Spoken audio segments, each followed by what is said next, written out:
Muy buenas noches, Iglesia Bíblica Bautista de Alto Hospicio. Estamos gozosos de estar en la casa del Señor. Les mando un saludo cordial desde la ciudad de Yucca Valley, California. Mientras avanzamos en lo que es a través de la Biblia, un libro a la vez. Ya hemos tocado hasta estos momentos lo que fue el libro de Génesis, sus orígenes. Tocamos además lo que fue el libro de Éxodo, la salida, la promesa a través de Moisés. Y sucesivamente vimos Levítico, Número, Deuteronomio, Josué, Jueces, Ruth, y ahora estamos en el gran libro de Primera de Samuel. Ahora, cuando vemos el Antiguo Testamento, en mi opinión, cuando uno ve la totalidad de lo que se escribe, el impacto a través de diferentes individuos, los pactos que Dios hace, y además la referencia en el Nuevo Testamento de aquella gente que estaba en el Antiguo Testamento, podríamos concluir de una manera bastante obvia que los tres personajes principales serían Abraham, el llamado a él para tener una nación o un hijo que iba a producir el Mesías, el Salvador de la tierra. Luego vemos el ejemplo de Moisés y cómo él cumplió aquella promesa dada a la nación de los hebreos.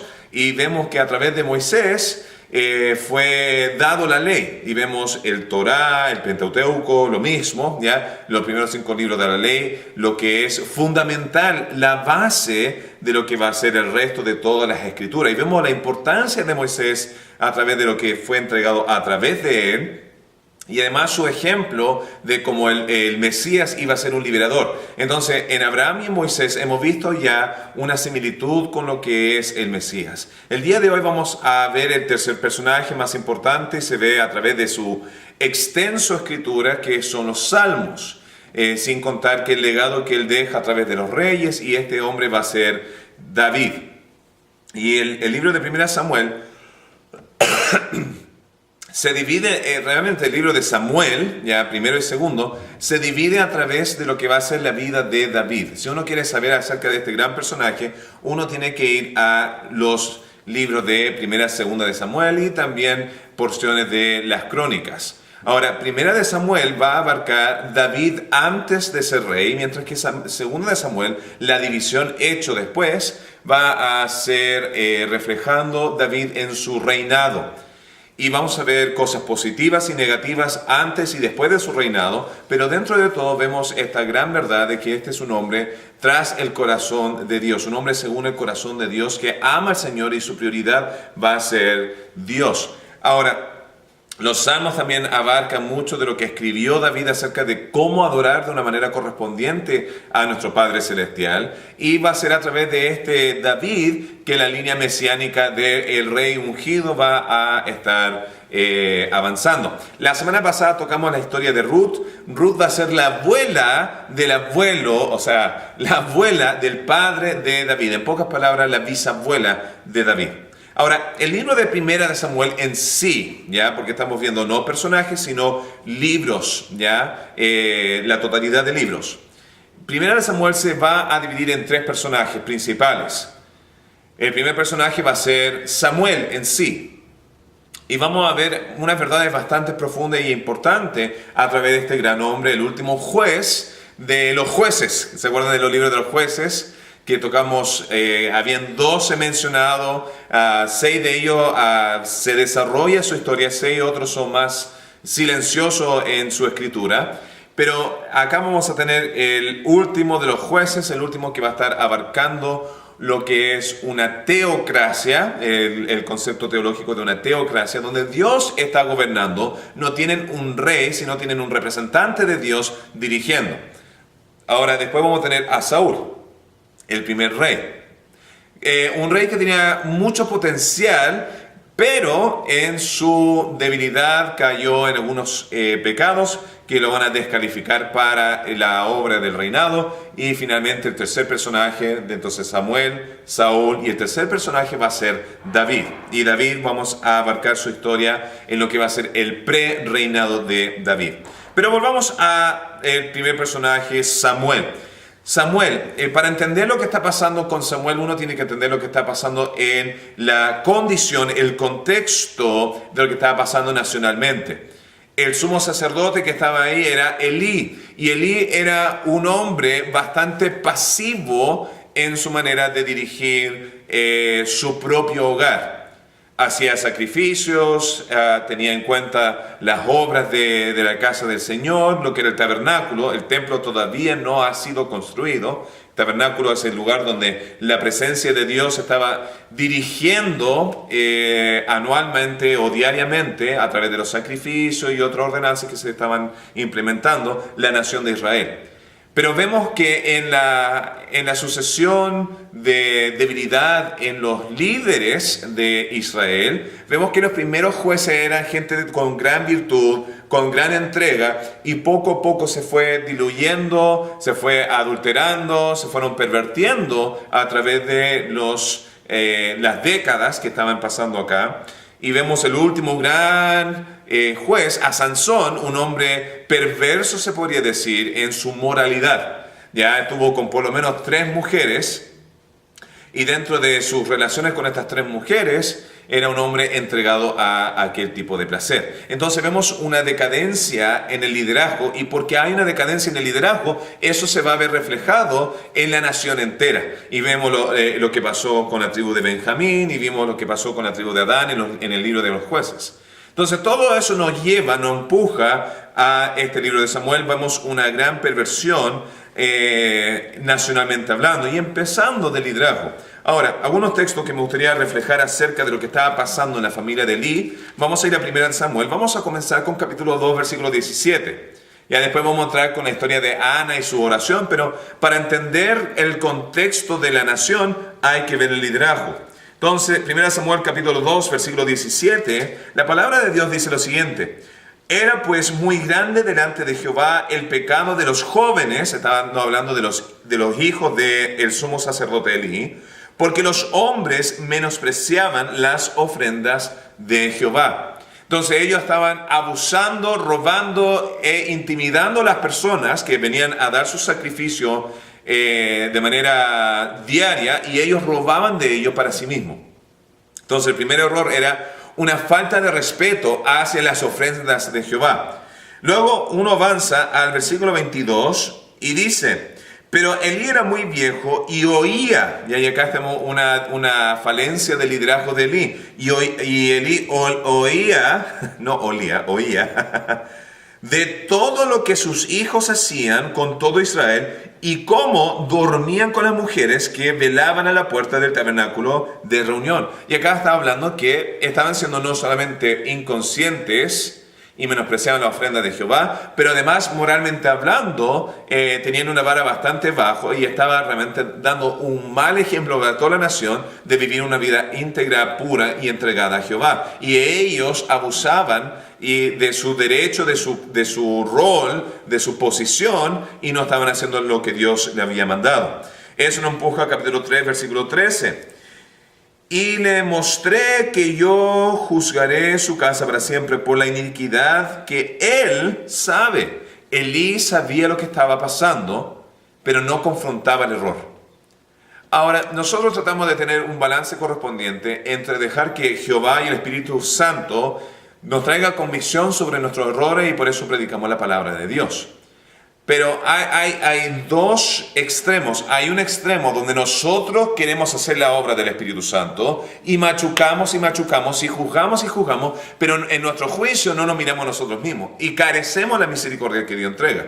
Al otro extremo tenemos gente que tolera todo, donde no confronta el error, que no busca crecimiento, y todo lo que bien le parece al hombre lo puede hacer. Entonces estos 2 extremos se ven en la Escritura, se ven en la iglesia el día de hoy, y la clave es confrontar el error con la palabra de Dios, con un espíritu de restauración y misericordia para que haya cambio. Pero acá en el caso de Elí, él sabía lo que estaba pasando con sus propios hijos, estando en liderazgo, y aún así no hacía nada acerca de ello.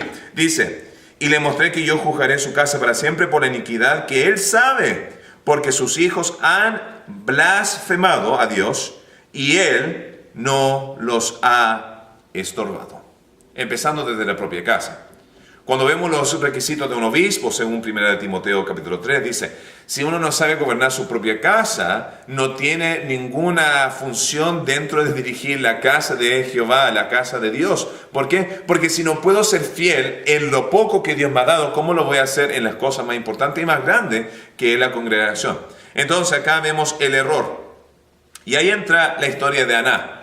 Ana estaba casada con el Cana y el Cana tenía otra mujer, tenía 2 esposas. ¿Ya? De nuevo, eso no es parte del plan de Dios. Dios creó a Adán y Eva. El hombre se separará de su esposa y será una sola carne con su esposa, ¿ya? No con todas las mujeres que bien le pareciera. Ahora, acá vemos un error que se ve ya, la influencia pecaminosa dentro de la cultura, donde este hombre tenía 2 mujeres. Y una de las mujeres tenía abundancia de hijos, la otra no. Y Aná fue y oró a Jehová, roto de espíritu en el tabernáculo, y viene Elí pensando que está ebria y la empieza a juzgar. ¿Ya? Entonces juzga la ebriedad de una mujer externa, pero no puede juzgar a sus propios hijos. ¿Ya? Entonces vemos una dualidad. Y lo que pasa con una actitud de juicio, donde veo el error del resto y no el mío. Pero acá vemos que finalmente se le concede, Elí tiene una bendición sobre ella, dice que Dios le va a conceder un hijo, y ella hace la promesa a Dios: si tú me das un hijo, Dios, yo te lo voy a regresar. Y aquí vemos un principio bastante importante, que es cuando hacemos un voto a Jehová. Dios nos quiere muchas veces bendecir para que nosotros podamos ser una bendición para el resto. Pero si nosotros hacemos una promesa a Dios para que Dios me bendiga y retengo lo que Dios me ha dado, entonces ahí vamos a ver mucha consecuencia. Ahora, en el caso de ella entrega a su hijo como ofrenda a Dios, ya no un sacrificio de muerte, sino una entrega, una dedicación de servicio. Y este hijo que le nace es Samuel, que significa Dios oye. Entonces, ese fue su primer hijo, y después Dios le bendice con muchos hijos más. Y produce esa satisfacción que Ana estaba buscando de poder tener hijos. Ahora, ahí es donde entra la historia de Ana. Luego vemos que en esta decadencia Samuel está viviendo en la casa de Jehová, está siendo mentoreado por Elí, está sirviendo en el templo, pero los hijos de Elí siguen sus pecados, su afán de maldad, y entran en batalla en la nación de Israel con los filisteos. Entonces ellos en su mente dijeron: Dios existe, queremos la bendición de Dios sobre nosotros, entonces vamos a traer el arca para que tengamos ese amuleto de buena suerte y así asegurarnos la victoria, porque Jehová no va a permitir que ellos pierdan el arca, obviamente, porque eso jamás había pasado antes. Pero en su arrogancia, en su afán de obligar a Dios a conformarse a la voluntad de uno y no uno a Dios, entran en batalla y pierden. Y el arca es robado y tomado por los filisteos, y cae una gran lamentación, un gran llanto. Los hijos de Elí mueren, porque ellos fueron los que lo trajeron.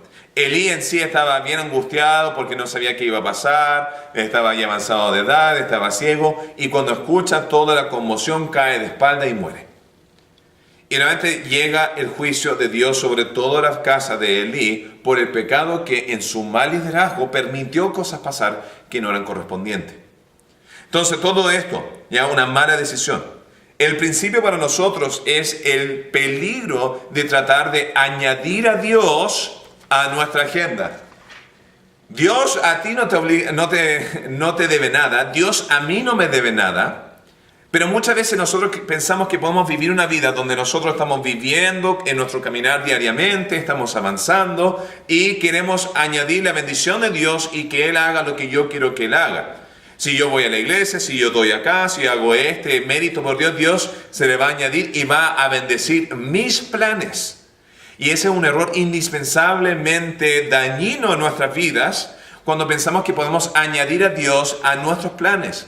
Porque el deseo de Dios no es que yo tenga mi plan y Dios venga y me lo bendiga, como muchas veces podemos tener esa inclinación, sino el deseo de Dios es que yo cambie mi plan a la voluntad y la dirección de Dios, y después Dios abundantemente bendice. Y tienes que pensar que siempre el plan de Dios va a ser superior que el nuestro.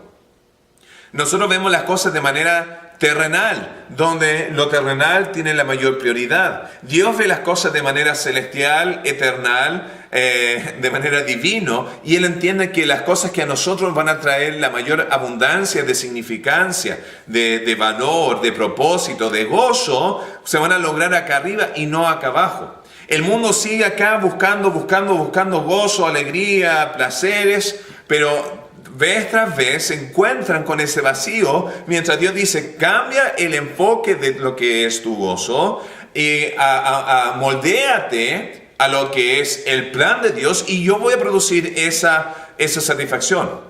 Por eso el salmista escribe, David mismo escribe, que los que se deleitan en Jehová, los que se deleitan en Dios, los que buscan a Dios y se satisfacen con Él, Dios le concede la petición de su corazón. Ya la petición del corazón uno podría decir, es el yate que siempre he querido, la mansión que siempre he querido. Pero el deseo del corazón es satisfacción, es valor, propósito, gozo. Todas esas cosas que nos hacen completo, ese hambre interno que tenemos, se satisface al nivel de Dios y no al nivel del hombre. ¿Ya? Entonces eso es lo que estaba pasando acá. Cuando nosotros tratamos de añadir Dios a hacerme exitoso acá, eso nunca funciona. Y esa fue la razón por que el arca fue robada. Ahora, hay toda una historia que no voy a entrar y obviamente hoy día no voy a poder abarcar todo lo que se ve en este gran libro de 1 Samuel. Pero el arca es puesto en el templo del dios pagano. El día siguiente el dios pagano se encuentra acostado enfrente del arca, demostrando la grandeza de Jehová. El día siguiente paran la estatua al ídolo de nuevo. El día siguiente, y es una gran estatua de gran altura, sale con la cabeza cortada, los brazos, las manos cortadas, postrado ante Jehová. Después ante el arca de Jehová. Luego esa comunidad se enferma de una enfermedad del cuerpo que es bastante doloroso. Y ellos entonces mandan el arca a otra ciudad, y después cae la maldición sobre ellos, lo mandan a otro lado y ven que donde cae hay una gran maldición y tienen que regresar el arca. Y hay toda una historia detrás de ello. Pero en el contexto del llamado de Samuel, Samuel está creciendo en todo este ambiente. Elí ha muerto, o Elí va a estar muriendo pronto, los hijos mueren. Entonces, luego lo que pasa es que Samuel es elevado a juzgar a la nación de Israel y lo hace de una manera espectacular. Trae un gran avivamiento espiritual, trae un recordamiento, un regreso a los caminos antiguos donde están en armonía con Jehová. Y todo está yendo bien en ese periodo donde Samuel está dirigiendo. Pero, esto es lo que pasa. De la misma manera que Elí fue un fracaso como padre, acá vemos también una decadencia en la paternidad de Samuel. ¿Y qué pasa? Los hijos de Samuel caen en lo que es mal uso del dinero, son vendidos, se podrían decir, en su alma, donde no están juzgando como correspondientes, sino en su avaricia empiezan a hacer las cosas de una manera mala. Y eso empuja a que la nación vaya a Samuel y le piden a Samuel, por favor, queremos un rey. Queremos ser como todas las demás naciones. Queremos que seamos igual que todo el resto. Y acá le llega de golpe a Samuel.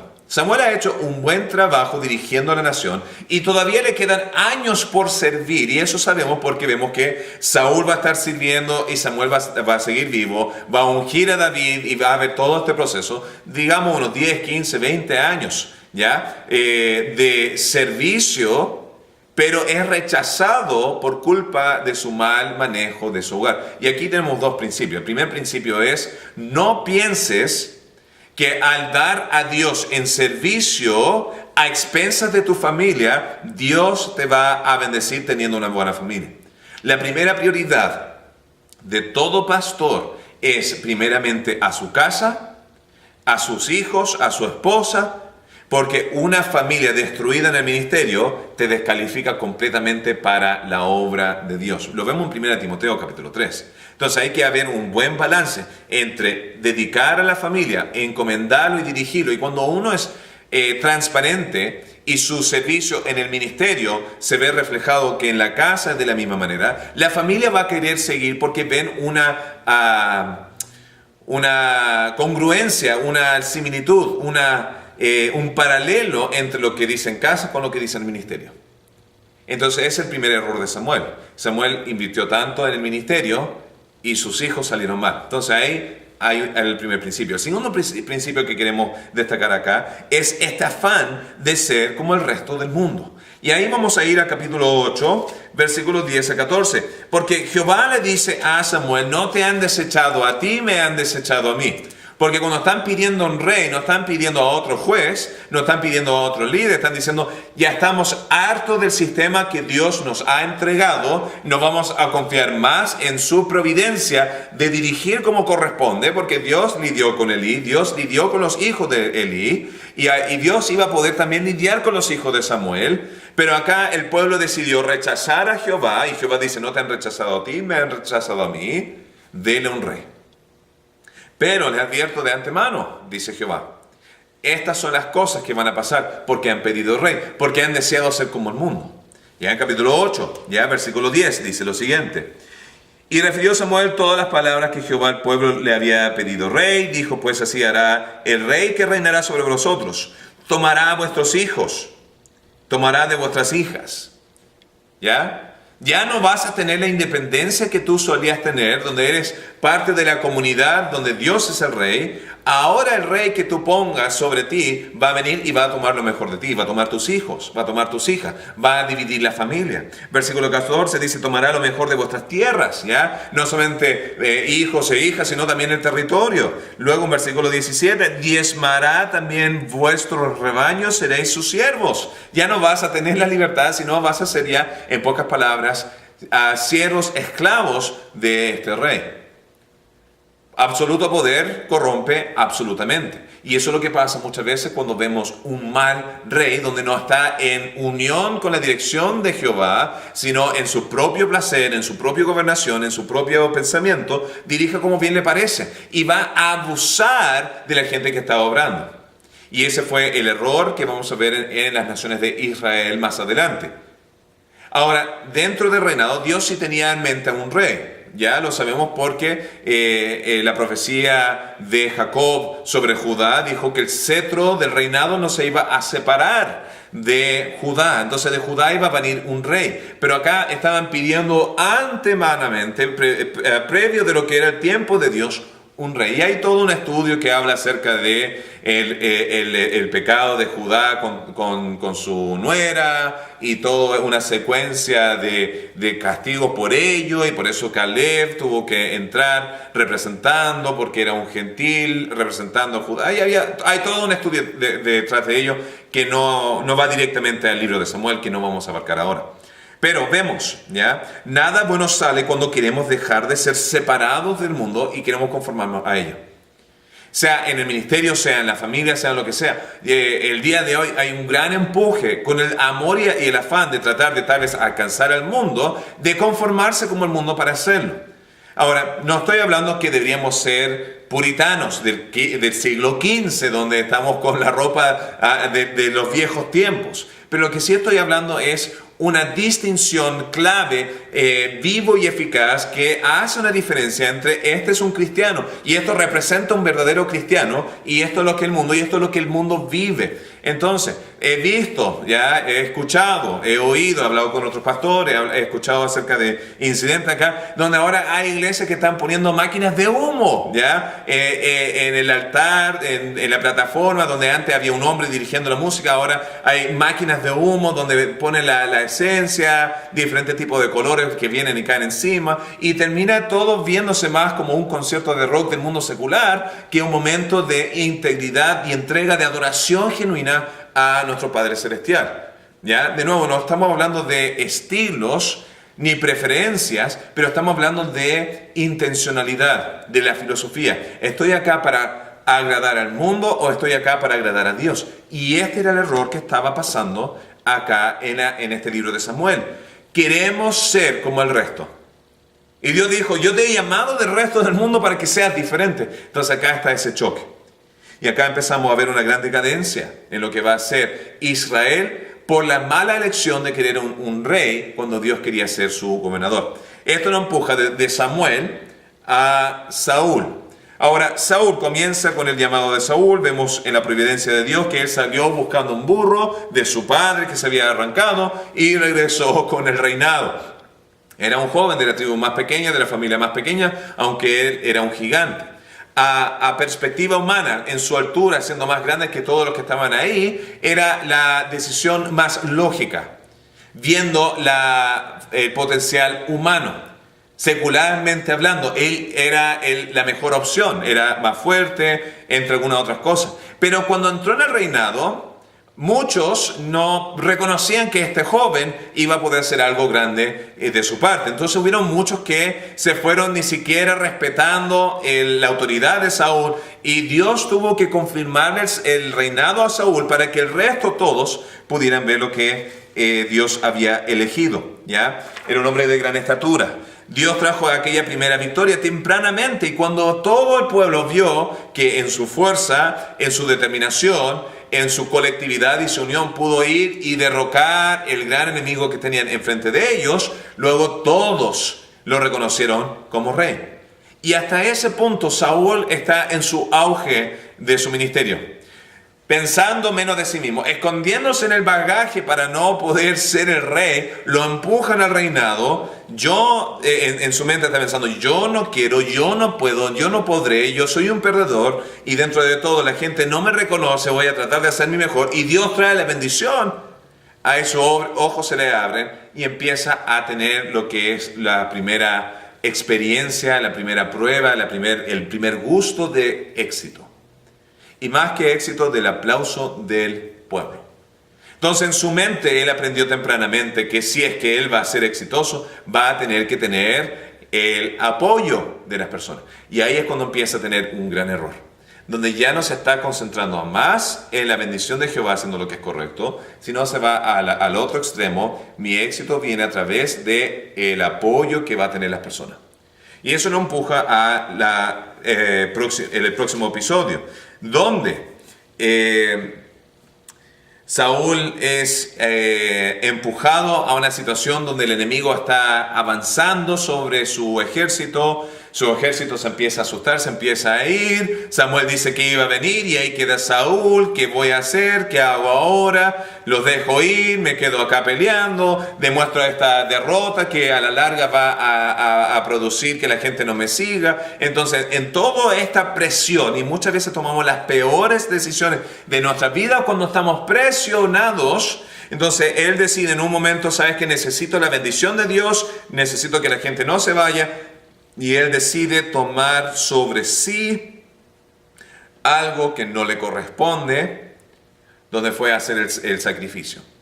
El error más grande acerca de todo esto es que él estaba más concentrado y enfocado en producir éxito y victorias, que ese se tornó en su prioridad sobre la santidad, el rol y las instrucciones de Jehová.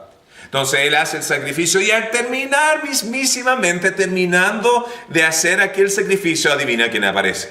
Ahí llega finalmente Samuel, 20 minutos tardes. Samuel, si hubieras llegado a la hora, ¿ya? Esto es sin atacar a aquellos que no llegan a la hora, culpándome a mí mismo también, que a veces el tráfico puede ser un obstáculo. Pero Samuel llega 20 minutos tardes. No lo dice, pero asumiendo que justo llega al terminar el sacrificio, le llega la condenación de que el reinado de Saúl no va a ser perpetuo.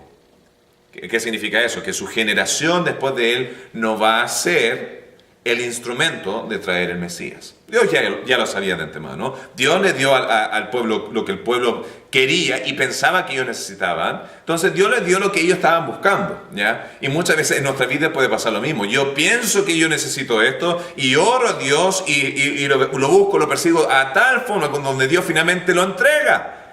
Y después me exploto toda la cara. Y digo, Señor, debía haber aprendido antes que tu voluntad es siempre mejor que la mía. Y eso fue lo que pasó acá. Saúl, tú vas a ser rey durante tu vida, pero el que venga después de ti no lo va a continuar. Y ese fue el castigo por ese error. Un gran castigo por un error que uno podría decir es tan insignificante. Pero mientras más uno sube en la bendición y el liderazgo de Dios, mayores son las consecuencias por la desobediencia. Ya vemos lo mismo con el caso de Moisés, que no pudo entrar por un simple golpe 2 veces a lo que era la piedra. Ahora, eso avanza. Después tenemos un incidente donde Jonatán viene, es el hijo de Saúl, y trae una gran victoria, pero Saúl, en su afán religioso, en su búsqueda de éxito a través de la bendición de Dios, profiere una maldición, que aquel que coma y que haya incitado al pueblo a pecar, por haber comido carne con sangre y haber comido cuando Saúl dijo nadie coma hasta que todo termine, porque Jonatán estaba lejos. Ya, eso conlleva a que Saúl tiene que enfrentarse con voy a mantener mi palabra y matar a mi hijo por haber hecho este juramento necio, o voy a escuchar al pueblo que incita a que Jonatán trajo tan gran victoria, no lo hagas. Ahora, la Biblia no explica en este momento si es que lo que hizo estaba correcto de perdonarlo o no. Pero yo diría que el error más grande y el énfasis ahí no es la consecuencia de las acciones, sino la acción en sí de proferir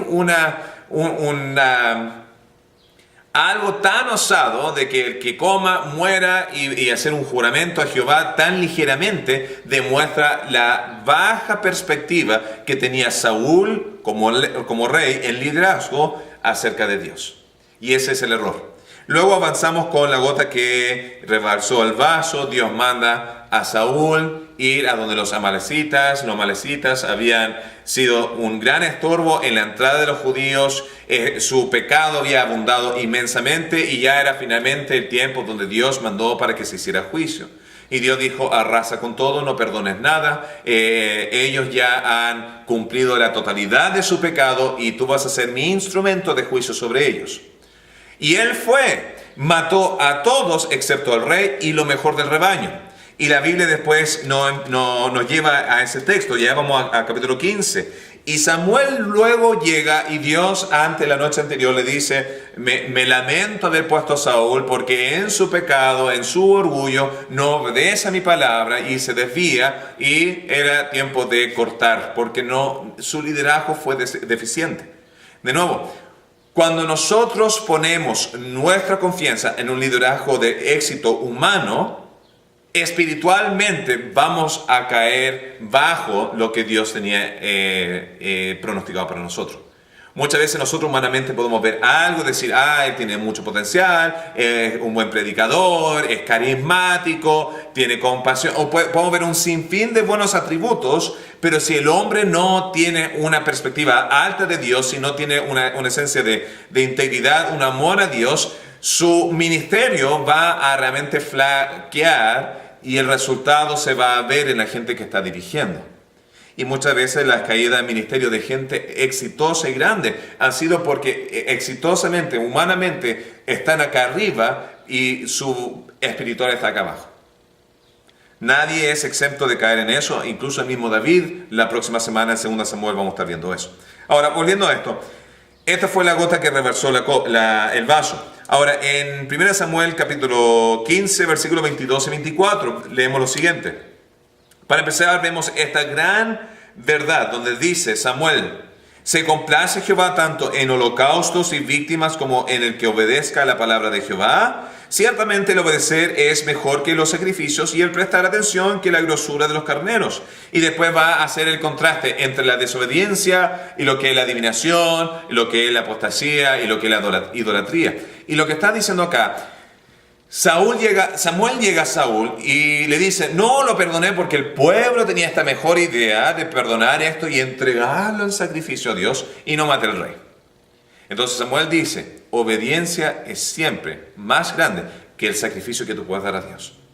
Dios se complace más en tu obediencia, en lo que tú puedas dar, sea económicamente, sea en tus posesiones, sea en tu tiempo, sea en tu cántico. Muchas veces podemos llegar a la iglesia y ser los mejores músicos y cantar de una manera donde el techo de la iglesia puede levantarse en la abundancia de tu hermosa voz. Pero si tu vida no refleja un caminar con Cristo, a Dios no le complace. A Dios le complace más la persona desafinada que camina en integridad que el cantante de ópera más renombrado en el mundo, que su vida está hecho un desastre. Entonces no es lo que yo puedo ofrecer a Dios, sino es mi obediencia a Dios lo que trae alabanza y gloria y adoración a nuestro Padre. Y ese es el principio que estaba acá. Ahora vemos en versículo 24. Entonces Saúl dijo a Samuel, yo he pecado, pues he quebrantado el mandamiento de Jehová y tus palabras, porque temí al pueblo y consentí a la voz de ellos. Perdona pues ahora mi pecado y vuelve conmigo para que adore a Jehová. Y Saúl no había realmente agarrado la totalidad de su error, de su pecado. Y Samuel le dice, no, En este momento el reinado ha sido removido de ti y va a ser entregado a alguien mejor que tú. Y desde ese momento Saúl sabía que había perdido. Le pidió a Samuel, por favor, en presencia del pueblo, ven a adorar conmigo para que ellos vean que estás conmigo. Y Samuel consiente por la pantalla. Ya, vamos a poner esta pantalla, pero Dios no está contigo. Y luego la pregunta, si tú fueras pastor, o si tú estás en ministerio, o si tú estás en un ministerio enseñando o adorando, lo que sea haciendo por Dios. Si Dios no está contigo, ¿por qué lo harías? Y ahí es donde muchas veces podemos ver un déficit en ministerios, donde gente lo hace por el aplauso del resto, lo hace por prestigio, lo hace por dinero, lo hace por estatus, lo hace por honra, pero cualquiera que sea, si Dios no está contigo, y ese era el caso de Saúl, Dios ya no está contigo, suéltalo. Ahora, de ahí dice que Samuel luego lloró toda su vida a causa de Saúl porque tenía gran amor por él. Y ahí termina la directiva de Dios a través de Saúl, y ahí empieza ahora la historia de Samuel, empezando de capítulo 16 en adelante. La historia de David, del capítulo 16 en adelante. Y ahí vemos, para empezar, cómo David va a ser ungido entre sus 7 hermanos. Sus 7 hermanos están en la casa, allá en Belén. Isaí, su padre, está ahí. Samuel ve cada uno según la estatura, según su fortaleza, y se tiene o no lo que es humanamente necesario para el reinado, pero Dios ya había desechado ese sistema y va a ir a lo que iba a ser la parte del corazón. Y uno por uno Dios dijo, no mire lo de afuera, yo miro lo de adentro. No te impresiones con lo de afuera, yo construyo algo según el potencial que tiene alguien adentro. Y ese debería ser nuestro deseo. Nuestro deseo no es tratar de ver cuánto yo puedo ofrecer a Dios, o cuán popular, o qué tan exitoso, o qué tan carismático yo puedo hacer en mi personalidad y qué puedo ofrecer, sino el ser moldeado, el amar a Dios, para que de ese modo Dios pueda trabajar a través de nosotros y hacer su gran obra. Primera de Corintios 1 habla acerca de ese principio. Que Dios no ha elegido lo fuerte, a lo noble, a lo inteligente de este mundo, sino eligió a lo débil, sin reputación, a lo pobre, a lo miserable de este mundo, para que Dios sea exaltado en nosotros y a través de nosotros. Entonces ahí entra David, ungido para ser rey. Ahí luego vemos la historia donde David interactúa con Saúl, ya empieza a tocar la música porque el Espíritu Santo ha sido removido y un espíritu atormentador entra dentro de él, y ahí vemos un principio completamente separado de lo que iba a ser la elección, pero vemos el tema de lo que es la presencia del Espíritu Santo en nuestras vidas. Hay una gran diferencia entre el Antiguo y el Nuevo Testamento cuando viene al Espíritu Santo. Ya el salmista David, cuando él clama a Dios en el Salmo, dice, por favor, no sea removido de mí tu Santo Espíritu, regrésamelo, en pocas palabras está diciendo. ¿Y qué está diciendo? ¿Perdió su salvación, sí o no? Ahora, la salvación jamás ha sido por buenas obras, sino siempre ha sido nuestra fe en el Antiguo Testamento, mirando hacia adelante en el Mesías. Ahí había una conversión, una espera para lo que iba a ser la redención del Calvario, el Cristo en la cruz. Y ahora en el Nuevo Testamento miramos hacia atrás. Ahora, en el Antiguo Testamento el Espíritu Santo tenía por función venir para hacer una obra en específico. En el libro de Éxodo había un hombre que recibió el Espíritu Santo para poder diseñar, trabajar y construir lo que iba a ser los implementos del tabernáculo. ¿Ya? No era para salvación, sino era para un uso. En el caso de Saúl, él recibió el Espíritu Santo por profecía, y eso también se ve en el libro de 1 Samuel, y eso era para que él pudiera funcionar de una manera correspondiente dentro del reinado, pero se le fue removido porque se le había sido removido aquella función. En el caso de David, él está viendo la entrada y la salida del Espíritu Santo para una obra en específico. Ahora, en el Nuevo Testamento, en Efesios 1:13 dice que hemos sido sellados. Todos nosotros hemos sido sellados con el Espíritu Santo, lo que hemos sido salvos. En Hechos capítulo 1, Jesús dice, para que el Espíritu venga, yo me tengo que ir y yo voy a mandar el Consolador, y aquel Consolador va a ser aquella fuerza que te va a estar empujando para poder ir y testificar acerca de mí. Y esa es la función de porque tenemos el Espíritu Santo. Tenemos el Espíritu Santo para tener el poder para poder ir afuera y poder predicar y alcanzar al mundo con el Evangelio de Cristo. No obstante, somos sellados. Vive dentro de nosotros. Es algo perpetuo. Ya en el Nuevo Testamento no se puede perder la salvación, no se puede perder el Espíritu Santo sobre nosotros. Pero eso es lo que está pasando acá. Luego vemos el conflicto de David y Goliat, y lo que pasa es, 3 de los hermanos mayores de David van a seguir a Saúl en la batalla, y ahí por 40 días Goliat, el paladín, el peleador, el luchador, sale de su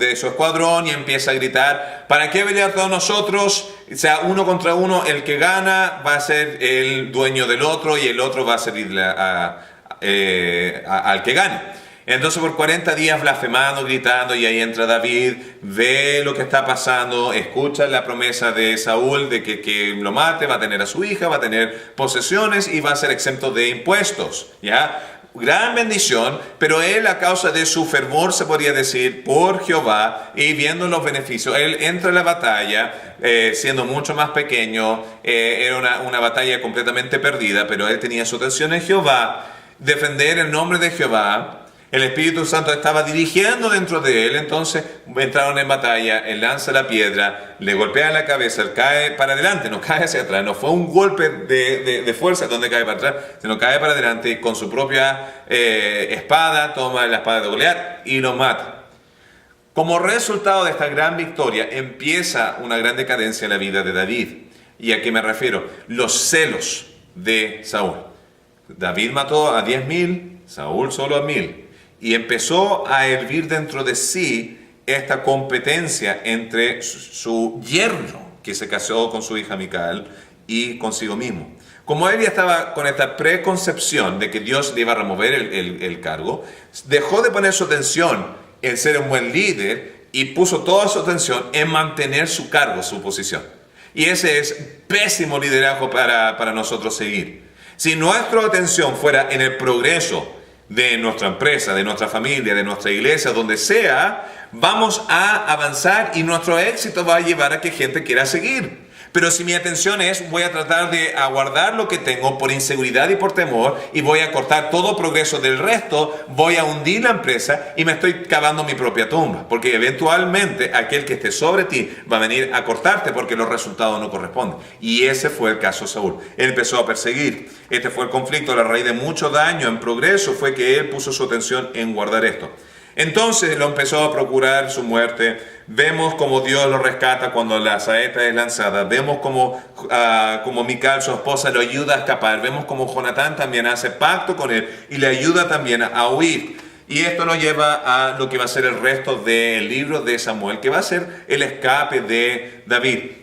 Vemos lo que pasa con los sacerdotes de Nob, que fueron asesinados porque ayudaron a David sin saber, ¿ya? Vemos que cuando estaba con el rey en Gat, lo quería muerto, él pretende estar loco, entonces tiene que huir a otro lado. Después está Moab, ahí empieza a crecer su seguidilla de 400 hombres, después va a crecer a 600 hombres, después llega un profeta y le dice: sale de ahí porque no es bueno, se arranca Judá, luego lo empiezan a delatar los de Sif, ya, Caila lo traiciona, entre diferentes oportunidades donde David tiene que huir. David tiene 2 oportunidades de matar a Saúl, pero en su mente el rey sigue siendo ungido de Jehová y él no va a querer tener que darle cuenta a Dios por remover al que Dios había puesto originalmente. Dejó que Dios se encargara de sus problemas, en vez de tratar de buscar su propia solución. Y si nosotros pudiéramos tener ese precepto cuando tenemos enemigos, gente que nos está realmente atacando o haciendo nuestra vida miserable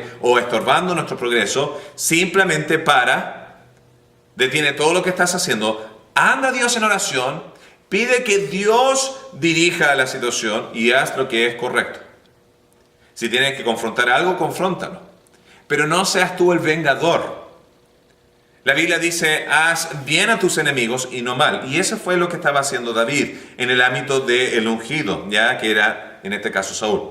Luego los últimos incidentes vemos como Saúl, como Samuel muere, busca a Jehová en esta batalla con los filisteos y trata de ver si es que es la voluntad de Dios. Va con el Urim, no pasa nada, trata de tener sueño, no llega ningún sueño, va a profeta, no hay palabra, la palabra de Dios está silenciosa, no tiene dirección. Entonces, como Dios no le va a responder, él decide ir a Samuel, rompiendo realmente los estándares de Dios. ¿Por qué? Porque va una divina que supuestamente podría traer los espíritus de vuelta.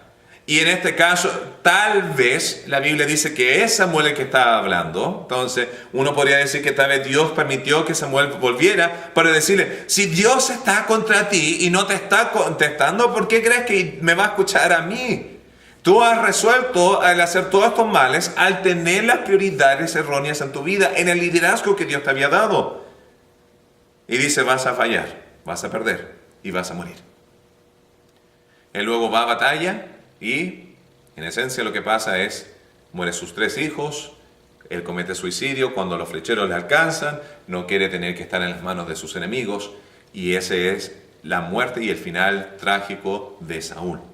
Entre tanto, esto está pasando, lo que vemos en la vida de David. David finalmente, después de perdonar 2 veces a Saúl, y Saúl decidió, nunca más te voy a perseguir, decide ir y vivir con los filisteos, y es fiel como pantalla al rey de los filisteos mientras iba por ciudad a ciudad destruyendo a todos los enemigos de Jehová. Y arrasaba con todos para que no llegara noticia después de él. Entonces, en esta batalla entre los filisteos e Israel, David dice, déjame ir a pelear contigo. Y el resto de los reyes filisteos dice, ¿qué hace él acá? Él te va a traicionar, que regrese a la casa. Y él se regresa y se encuentra con la gran sorpresa que los amalecitas, el grupo que Saúl tenía que haber arrasado, vino, tomó todas las posesiones, las mujeres, los niños y todo lo que tenía, y fueron con ellos. Y el pueblo del pueblo de David, ya un grupo de 600 hombres, estaba tan adolorido emocionalmente, que estaban listos a tomar piedras para matar a David por ser responsable de lo que había pasado. David ora, pide consejo a Dios, y Dios dirige para que vayan a rescatar lo que habían perdido.